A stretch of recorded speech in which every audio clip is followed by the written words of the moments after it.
On a scale of 1 to 10, how happy are you being a Nigerian? And I'm throwing this question to everybody that identifies as a Nigerian, whether you have a dual nationality, you live in another country, or you live in Nigeria. Yeah. How happy are you being a Nigerian? Please let me know in the comments. Hello everyone, my name is Flo and I'm a Nigerian living in Spain. Please introduce yourself below. Just where do you live? Do you live in Nigeria? Yeah. Let's have this conversation because today is 1st of October 2022.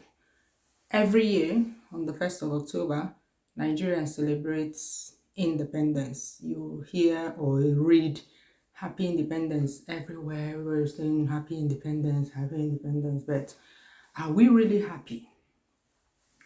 We got our independence from Great Britain in 1960. So this year will make it 62 years that we've gotten independence.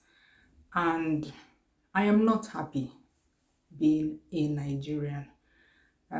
I love my country and everything is so evident on my channel. You know, those of you that have been following me, you know, I love my country, I love my culture, and I am never ever, like, I do not waste time in shouting from the rooftops that I am from Nigeria. So yeah, that one said, it will not stop me from saying the truth, especially in the past 7 years. Yeah, our current leader, General Muhammadu Buhari, has made being a Nigerian worse for 7 years. Yeah. I know that some people will say that he's done a lot as a president and all that, but I don't think he has done anything as a leader, as the father of the nation. Yeah, he hasn't done much. He doesn't talk to the citizens. He doesn't speak to us. You only hear him speak on a day like this, but at every other time, yeah, he will upload a pre-recorded video talking about Nigeria, talking about the things he has done, talking about how he has made the country better. But that's so tone deaf to me. I mean, if you're always saying that whenever you do talk, maybe 3 times a year that you speak to people, you're always praising yourself about the things you've done, yet the citizens are singing a different tone. That shows something. I thought such a person, like if I were in that kind of position, I'll be like, okay, people, I believe that I've been doing well. Because when you know when you first, that is, if you mark your own script, like after taking an exam, sitting for an exam, you mark your own script, you get 100/100. Yeah. But if another person marks your script, the person will see a lot of errors. So we can judge ourselves fairly. But if another person, or you are just one person out of 200 million people, or maybe some people in your cabinet that are singing your praises are praising you, telling you that you're doing well, but if at least 190 million other people are saying that they're not feeling this temperature, they're not feeling what you've done for the country, there's insecurity everywhere. People cannot travel from one state to another. People, and whenever people hear that you're traveling to Nigeria, they'll be like, are you crazy? Why are you going to Nigeria? Are you going, you want to go there and go and die? You know, stuff like that. Then you should listen. You should dialogue with the people and ask them, where exactly am I going wrong? Or at least you tell them what you're doing, because I mean, if you're not telling the people, this is what I've done and what I've done, don't tell me that you've done this. Meanwhile, from what we can see, this is not speculation. This is what is on ground. So this is the part I don't get. This is for me where this government has failed woefully. The president is so inaccessible to the people. So he doesn't understand what's going on. Like, personally, I feel that he doesn't understand what's going on with the country. Everything is going crazy. The naira is falling like a rock under the influence of gravity, and prices of things are increasing. People are dying for small illnesses, people will die because there's no good health care. You drive on the federal roads, it's not fixed. And so I don't know exactly what he has done. That he's okay, he built a rail track from Abuja to Kaduna. It's not even been in use for most of part of this year, because ever since it was bombed, it's not back in use again. Like, I don't know, even if it's back in use, people are afraid to travel on it because, yeah, so everything is literally in shambles. Add that to the fact that this is the year preceding our election year, because February is the general elections in Nigeria.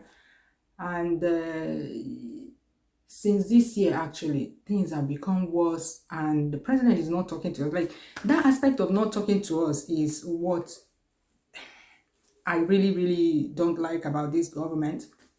That is what always makes me sad, because you can imagine, even in your family, because whenever people talk about leadership, they think that what happens at the national level is so big or so far-fetched. It's not. All levels of leadership are the same. Whether you're leading in your home, or leading as a state governor, or you're leading as even a local government chairman, or leading as a president, it's basically the same principles. Imagine if in a family, a father does not talk to the children are always shouting, "We don't like how you are leading us in this house. Hunger is killing us. You don't provide a roof over our head." You can physically see that the father did not provide the roof over your head, and you can see it. It's evident that the father does not protect the children. Maybe there's no, they're always feeling insecure in the house. Maybe their house is exposed. There's no protection. Something like that. Armed men will come and abduct them, and then they always say, "You don't do anything to protect us." And the father will come out and say be telling the neighbors, "I'm protecting them. They're just shouting. They're just making noise for nothing." Meanwhile, the neighbors will look and see that this dad is not doing anything. These children are hungry. These children are not going to school. These children have been at home for the past 8 months. And still you're telling us, like, as a father, we don't even want to accept I have failed. We understand the argument that it may be the teachers that refuse to teach, but as the father, as the head that you are, if you cannot solve it, you have to at least accept that you have failed as a father, because a father does not give excuses. Even if you don't achieve 100% of what is expected of a father, we expect to see the effort you are making. We expect that you communicate with us and tell us, "Okay, this is what I've done. This is what I've tried to do, and it didn't work." But in this case, you're not communicating with us. Sometimes we even ask whether we have a president or not. I understand that the rot in Nigeria is everywhere in all levels of the society, but at the end of the day, if we have to hold one person responsible for what is happening in a family, in the community, in the state, it's the chief executive of that, or in a company, it's the CEO that we know that will hold responsible. So no matter how those in power try to blame every other person but themselves, they should be taking responsibility for what is happening in the country. They should be taking responsibility for the direction the economy is going. They should be taking responsibility for the cost of governance. They should be taking responsibility for security of lives and property in the country. Because if you're not taking the responsibility, that means you're like throwing your hands up in the air and saying, "I can't do this," yet you're still sitting there in that office when you can't do it. Thankfully, our general election is around the corner, and finally, ever since 1999, I know we've had democracy at other times, in 1979, but all through the 80s, for most of the 80s, and from 84, 85 till 98, we were basically under the military regime. So we're going to consider from 1999, because that's the the latest continuous democracy we've had in Nigeria. So if we are considering from 1999, this is the first time we've actually woken up the populace. Let me not just say the youth, because a lot of people have been disenfranchised for a long time, just simply because most of the time is only we have several parties, political parties in Nigeria, but we mainly run a two-party system. Most of the time, the two people from the two parties are nothing to write home about. They are not top-notch leaders, but when you have to choose between two average people, somebody must be a president. So all this while people have been voting based on the better candidate, not necessarily because that person is really, really good on the world standards, somebody that is really well versed in the economy, how to build a country, how to manage even a business. Not that, but we've always chosen the better candidate. That's why a lot of people never bothered to vote, never bothered to get their voters card. This has always been the case. But this time, a lot of people have woken up. If you see the way that people rushed to start registering to vote, I don't even know why we need to get a separate voters card to vote. Nigeria has a large database of adults in Nigeria. More than any other country. You see that BVN we have? That's the thumbprint of every adult in Nigeria. And the only thing they capture in the voters card is the same data, your biometrics, and then your face and your date of birth and the name and all that. So this is an unnecessary duplication, but that's a subject for another day. So it's when Peter Obi left the PDP that a lot of people rushed to go and register, because that's to show you that people were disenfranchised, not that they're not interested in what is happening in the country. They didn't care, because it's always the same kind of candidates coming out. So yeah, people were not interested, but this time people have seen someone. In fact, even when Peter Obi speaks, for some people that say, what did he do? What exactly did he do in Anambra State? I'm from Anambra State anyway.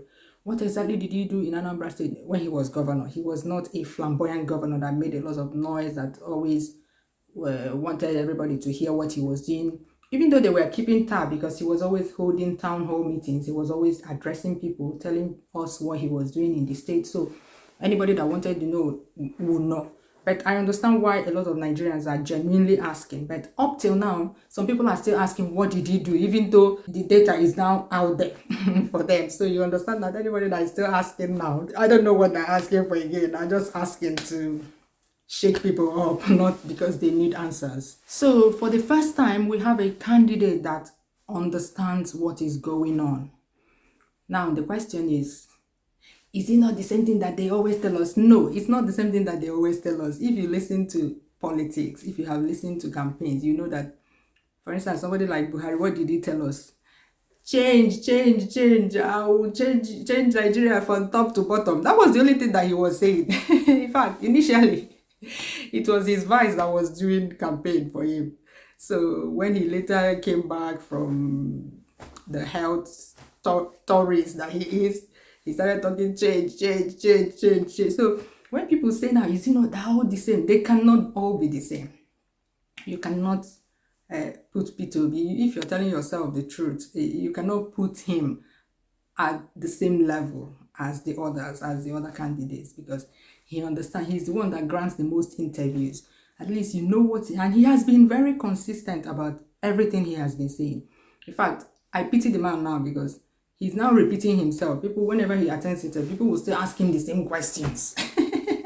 The same old questions. And he keeps saying, and some of them say he's not saying the real cocoa, the way he is going to solve it. What else are you? When somebody told you that he will develop the farmlands in the north that is lying vast. In one of my vacation videos where we were talking about the farmlands here in Spain, I was telling you, yeah, this is what Peter Obi has been saying. Maybe because we don't know any other kind of leadership. Maybe that's why people don't think that he's already answered the question. Because sometimes people, I don't know the kind of answers. People think that leadership is rocket science. It's not rocket science. That's why maybe what he's saying sounds so basic to you. You keep saying this cannot be the solution, but that's the solution right there, staring at you in the face. It's that simple. It's basically that simple. Because of this insecurity, people are running away from their farmlands. That's why we can't produce enough food to feed us ourselves. That's why food is expensive in Nigeria. Secondly, we only relying in oil, the oil that they steal more than half of. They steal more than half of it, sell it, and put the money into their pockets. We are relying only on oil where we can export, we can cultivate, processes to an extent, because when you cultivate food and sell only the raw materials, you're not the one that will make money from it. For instance, you cultivate cocoa and export it as cocoa. That Switzerland will come and buy the cocoa, make it into chocolate, and then sell it back to you at a very high price. You see, they made more money than you from your own raw materials. But if you cultivate the cocoa in larger quantities than we are already doing now, because we have the land, this is not rocket science. If you cultivate it in larger quantities and build a factory right here in Nigeria, right there in Nigeria, yeah, I will be saying here because, yeah, I'm a Nigerian. In Nigeria, employ your own people to work there. You've created jobs just by cultivating more cocoa. You've created jobs by processing that cocoa into chocolate. Who said that we cannot make chocolate in Nigeria? Who said so? Who said that?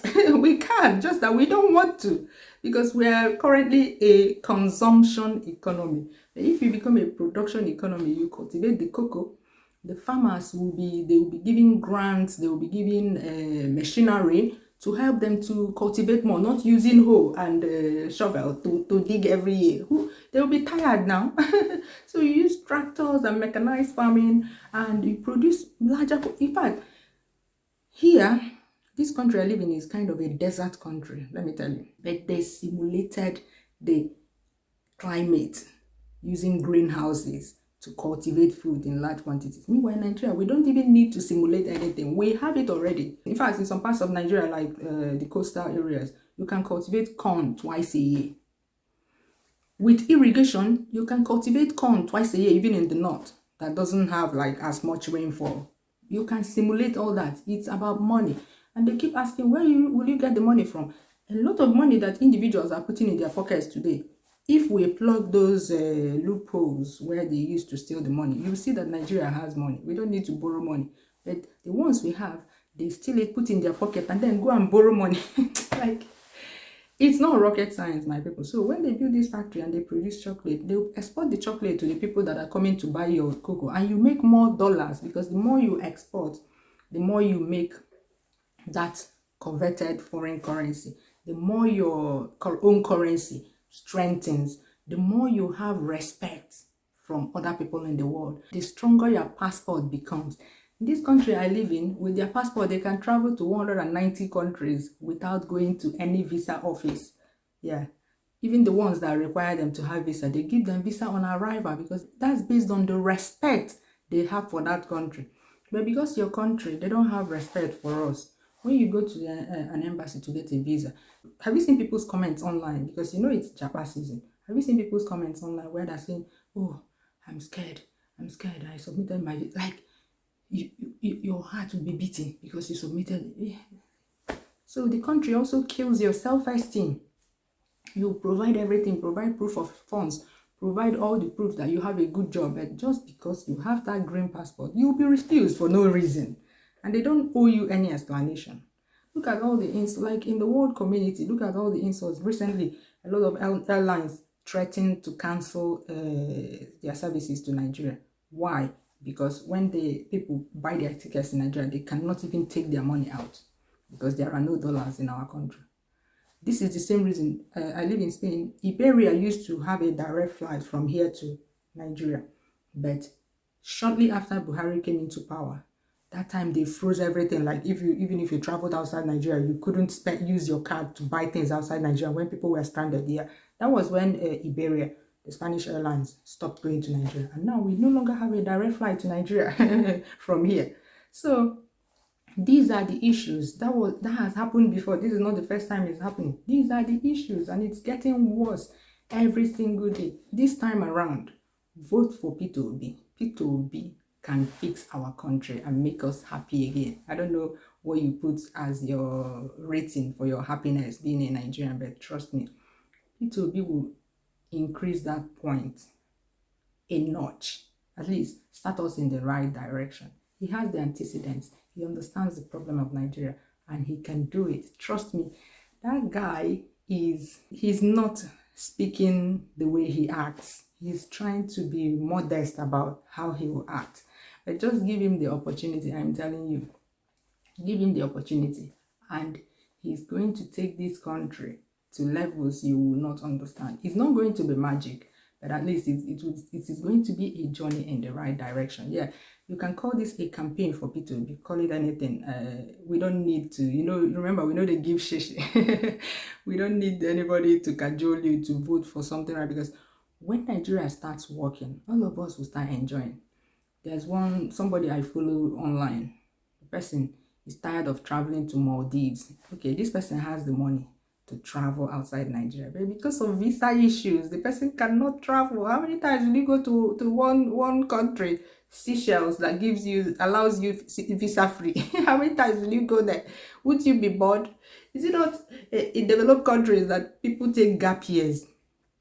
People take gap years and travel to so many countries. Like, they finish high school, they take a gap year and travel to so many countries. In fact, I wish that all Nigerians, especially young people, can do that, because when you go to other, in fact, even the next countries to us, like Benin Republic, Ghana, Togo, all those West African, small West African countries that we claim we are a giant of.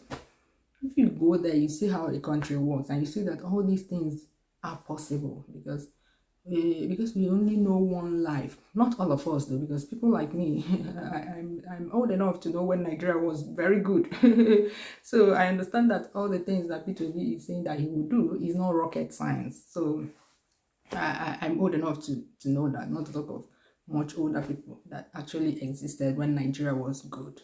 And you know that it's possible, because I understand when people have doubts, the rot is so much, you can't do it, you can't do it, you can't do it.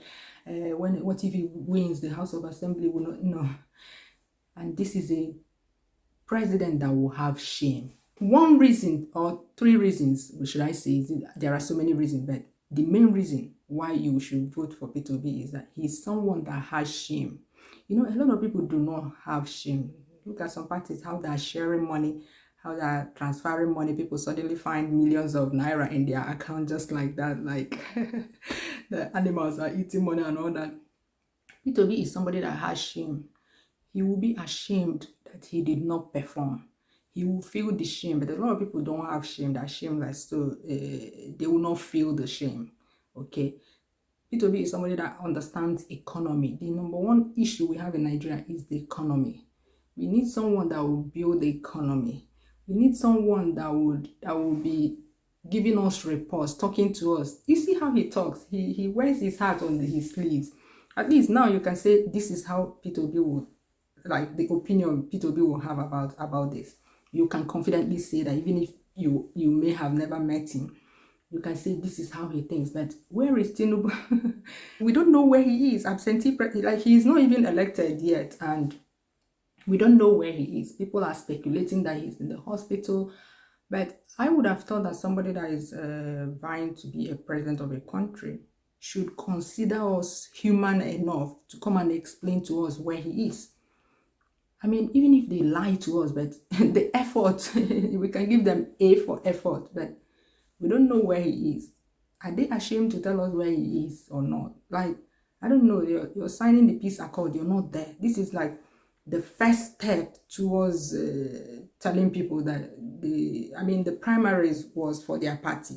But this peace accord is the first step towards telling the people, vote for me for this or that, and you're not there, and there was no explanation for that, and we think that it's okay, and people are defending it. Like, there are some things that are indefensible. Like, don't you feel shame defending such certain things? I mean, yeah, this is the first step, and you're not there for whatever reason. Communicate with us. If someone cannot communicate with you when they're not yet president, is it when they have the ultimate power that they will communicate with you?